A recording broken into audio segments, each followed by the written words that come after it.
پورے پاکستان کی police force جو ہے اس کے اندر انہوں نے یہ انویسٹ کی ہے، اور انہوں نے جو سی ٹی ڈی ڈپارٹمنٹ قائم کیا اس لیے ہے تاکہ اپنا تمام گندا کام جو ہے یہ پورے صوبے بھر میں سی ٹی ڈی کے ذریعے کروائے جا سکے. باقی تو تھانوں کو اور ایس ایچ اوز کو تو جو ہے وہ لوکل آپ کے جو سب سیکٹر کمانڈرز ہیں اور جو لوکل سٹی کے او سیز ہیں وہ سب انسپیکٹر کا ایک بندہ فون کر کے گندی گندی گاڑیاں لے کے کنٹرول کر کے رکھتا ہے ایسا چوز وغیرہ کو براہ راست.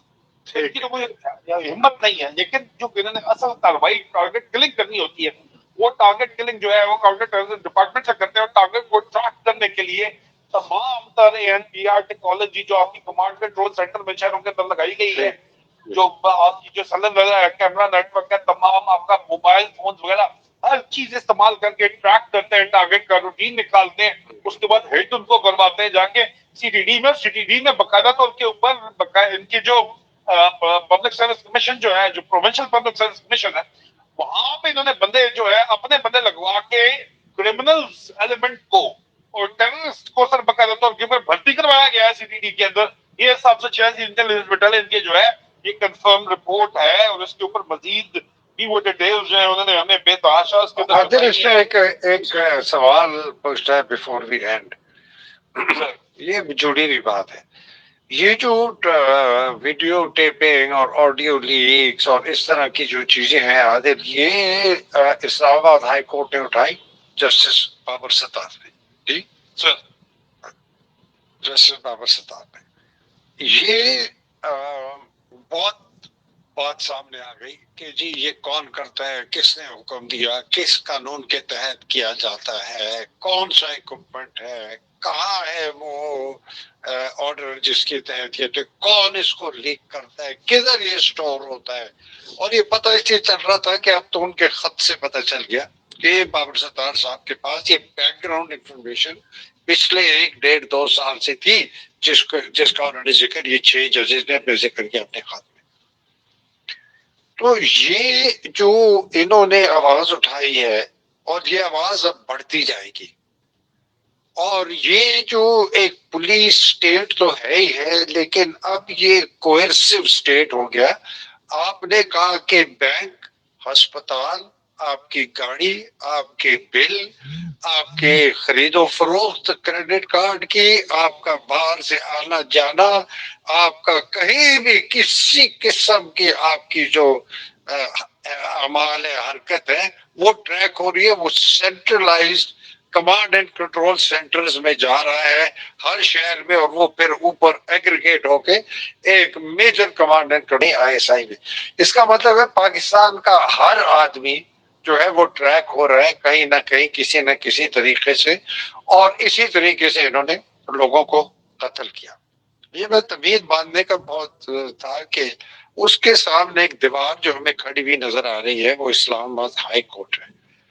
خبریں آنی شروع ہو گئی ہیں کہ شاید یہ اسلام آباد ہائی کورٹ کو ختم ہی کر دے. اس میں کیا صداقت ہے اور آپ کا کیا لگتا ہے کہ مجھے اس سے کہ 6 ججز کے خطوں سے ختم نہیں کرتے؟ جو آپ نے آج بات کی ہے نا، مجھے اب سمجھ آئی ہے کہ اسلام آباد ہائی کورٹ کو ختم کرنا اس لیے بھی شاید ضروری ہو گیا کہ یہ واحد ایک دیوار اب ہمیں قانونی سامنے کھڑی ہوئی نظر آ گئی ہے، جو اس قسم کا جو پورا انہوں نے ایک وہ بگ بردر 1984 جارج آرویل والا پاکستان بنانے کی کوشش کر رہے ہیں کہ آپ سانس ملیں گے تو پتہ چل جائے گا حیدر مہدی نے اس دفعہ 1 منٹ میں 60 سانس لیے، اب اس کے 70 ہو گئے، پتہ نہیں کیا ہو گیا، چیک کرو. جی ہاں وہی چائنیز ماڈل کی جو انفیکچویشن ہے وہ تو ہے نا کہ پورا اسٹیٹ یہ کنٹرول کرے. لیکن پاورٹی ایلیویشن جو چائنیز نے کی ہے دنیا میں سب سے زیادہ کی ہے، یہاں پہ تو لوگ پاورٹی میں واپس جا رہے ہیں. اس لیے یہ خام خیال ہی رہے ان کے.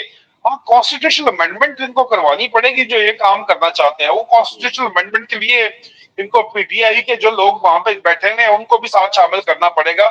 اور وہاں پہ بات جو ہے دودھ کا دودھ اور پانی کا پانی ہو جائے گا. چاہے وہ قاضی فائز عیسیٰ کی ایکسٹینشن جو 2 سال مانگ رہا ہے اس کے اوپر بات چیت ہے، یا پھر یہ جو اسلام آباد ہائی کورٹ کو ختم کرنے کی بات چیت ہے.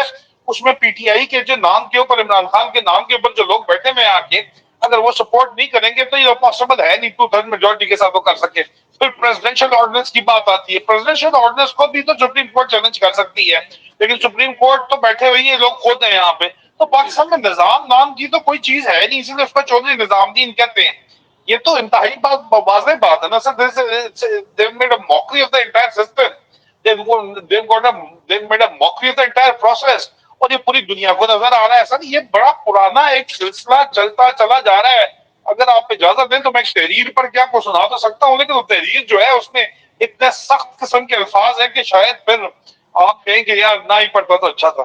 اگر نازیبا الفاظ نہیں ہے تو نازیبا الفاظوں کو جو ہے نا وہ ہضم کر میں جائے. آپ کی اجازت سے یہ تحریر پڑھ کے سناتا ہوں سر. پلیز جہاں پہ نازیبا الفاظ ہوں گے میں آپ سے درخواست کروں گا کہ پلیز جو ہے وہ معذرت میں آپ سے چاہوں گا. نہیں معذرت نہیں کہ اس کو فوج کے بارے میں سر وہ کہتے ہیں کہ جو فوج ہے یہ فوج فحش آمرانہ اسٹیبلشمنٹ کہ سیاست میں کردار کی تاریخ اٹھا کر دیکھ لیں، ہمیشہ واقعات کی ایک ہی ترتیب سیکوینس آف ایونٹس ملے گا.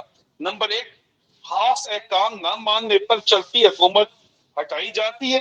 نمبر دو، لیڈر کو جیل میں ڈال دیا جاتا ہے یا جلا وطن کر دیا جاتا ہے، وگرنہ پھانسی چڑھایا جاتا ہے. رہنماؤں اور پارٹی کے کارکنوں کو قید کیا جاتا ہے. نمبر تین، میڈیا ٹاؤٹس، یہاں پہ نہ لکھا ہے صحافتی دلے، ہٹائے جانے والی حکومت کے خلاف منفی محاذ کھڑا کرتے ہیں.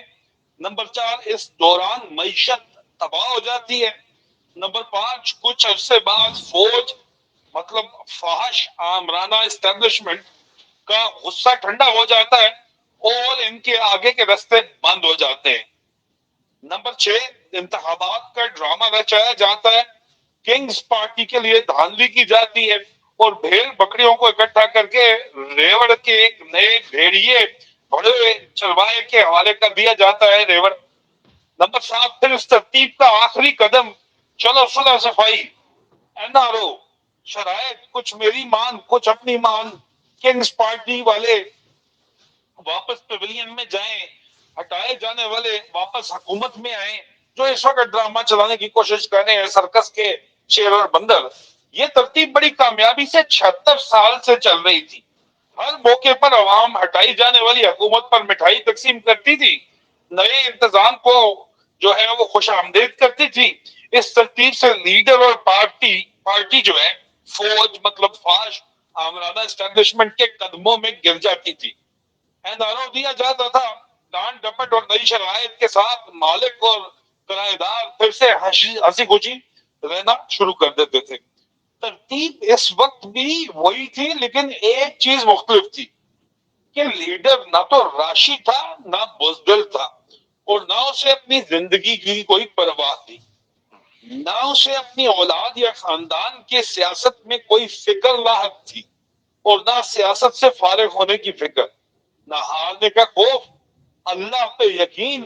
اب یہ سب خلاف توقع حالات اور ضد سے نپٹنے کا کسی کو کوئی بھی تجربہ نہیں تھا اس قسم کا. اس لیے اس دفعہ ہر قدم تدبیر کا انٹینسٹی اور پریشر کئی گنا زیادہ کیا گیا.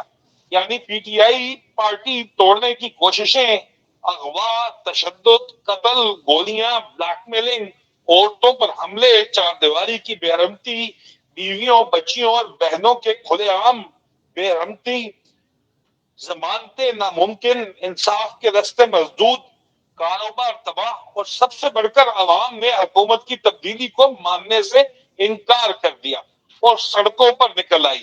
لیکن اب یہ فوج مطلب فحش آمرانہ اسٹیبلشمنٹ کا دم خم ختم ہو گیا ہے اور وہ بڑھ گئی ہے.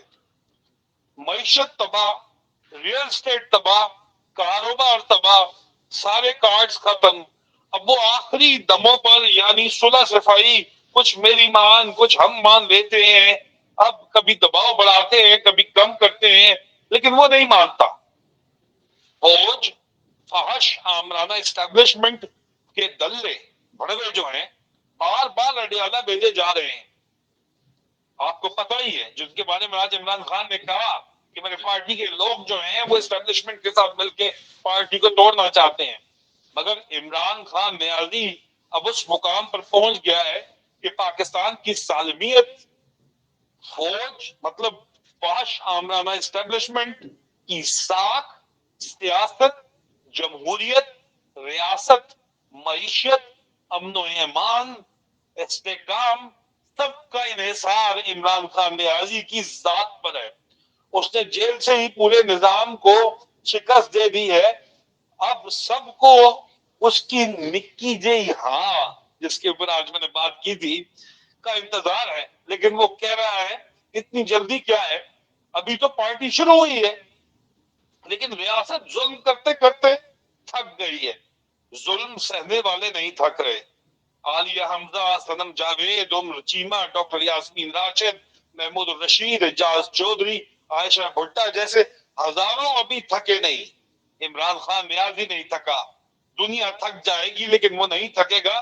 تم نے غلط بندے سے پنگا لے لیا. وہ ڈنڈ بھی تم سے زیادہ نکال سکتا ہے، اس کا حوصلہ اور کثرتی جسم کی طاقت، اسٹیمنا بھی تم سے زیادہ ہے، اس میں وجاہت بھی تم سے زیادہ ہے، شکل و خوبصورتی بھی تم سے زیادہ ہے، اس کی ہمت اور جرت بھی تم سے زیادہ ہے. اور بے خوف تم خوف زدہ ہو، وہ بے خوف ہے، وہ ہارتا نہیں. تم کئی دفعہ منہ کے بل بھارتیوں کے آگے گر چکے ہو. وہ کھڑا ہوتا ہے تم بھاگ جاتے ہو. اسے مال و دولت سے محبت نہیں، تمہاری زندگی کا حاصل ہی صرف اور صرف مال و دولت ہے. یہ مقابلہ برابر کا نہیں ہے، یہ مقابلہ موسیٰ اور فرعون کی تاریخ ہے. نیلسن منڈیلا، امام خمینی، مجیب الرحمان، محمد علی باکسر، مالکم ایکس سے زیادہ بڑی اور بھاری تاریخ رقم کی جا رہی ہے. بھارت سے پے در پہ کئی مرتبہ شکستیں کھانے کے علاوہ جس فوج مطلب فحش آمرانہ اسٹیبلشمنٹ کا تجربہ صرف نواز شریف جیسی طوائفوں اور پی پی پی جیسی مطلب سب بہت ہی گندا لفظ انہوں نے استعمال کیا ہے ان کو توڑنے اور مروڑنے کا ہے، اس کا واسطہ عمران خان نیازی سے پڑ گیا ہے. بالکل ویسے ہی جیسے ایک شکاری کا تجربہ صرف خرگوش کا شکار تھا، ایک دن یک سامنے شیر آ گیا. امید ہے کہ اسی سال سب کو غلطی کا احساس ہو جائے گا اور عمران خان نیازی سب کو معاف کر دے گا، لیکن اپنی شرائط پر. پاکستان 2024 میں ہی بدلے گا انشاءاللہ. میں امید کرتا ہوں کہ عمران خان نیازی دوبارہ آئیں تو حکومتی بالادریوں کی تیزاب سے مکمل صفائی کریں گے. سیاست کے مہروں، سیاسی دلوں، مشکل وقت میں ساتھ چھوڑنے والے سازشیوں، نوکر شاہی کی کنجروں اور کنجریوں، صحافتی دلوں کے اور سازشی سہولت